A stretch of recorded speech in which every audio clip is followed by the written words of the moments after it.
ભીડભાડનો લાભ લઈને લોકોની નજર ચૂકવીને મોબાઈલ ફોન ચોરી કરનાર તથા ચોરીના મોબાઈલ ફોન ખરીદનાર મળીને 3 આરોપીને સુરત ક્રાઇમ બ્રાન્ચની ટીમે ઝડપી પાડ્યા છે। પોલીસે આરોપીઓ પાસેથી ચોરીના 13 મોબાઈલ ફોન જપ્ત કર્યા છે તેમજ 5 ગુનાનો ભેદ ઉકેલ્યો છે।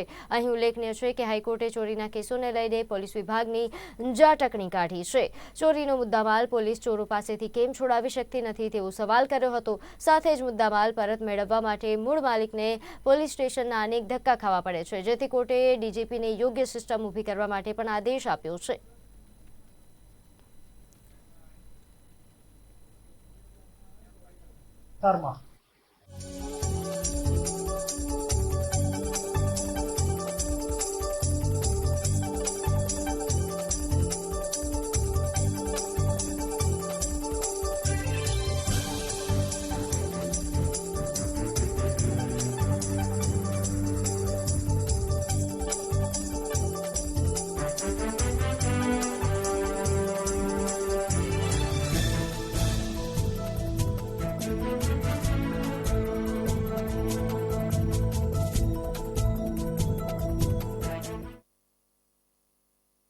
आज रोज खडोदरा पोलीस स्टेशन विस्तार में सर्वेलन्स पेट्रोलिंग में दरमियान बातमी हकीकत मळेल के रूपाली नहर खाते 2 ईसमो चोरीना मोबाइल वेचवा माटे फरे छे।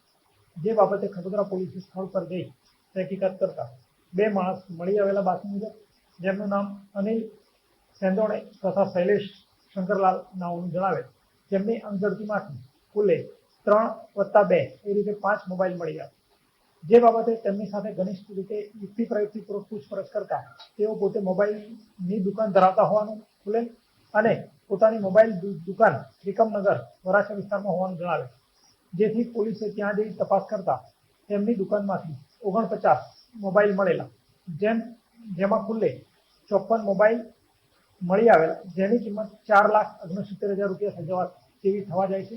જે મોબાઈલમાંથી સુરત શહેરના 3 नवा અને 5 EFIR पर एम कुल 8 गुना डिटेक्ट थયેલા, જેમાં પાંડેસરા 2, સુરત રેલવે 1, ખડોદરા, વેસુ અને અલથાણના જુદા જુદા ગુના डिटेक्ट થયેલા છે।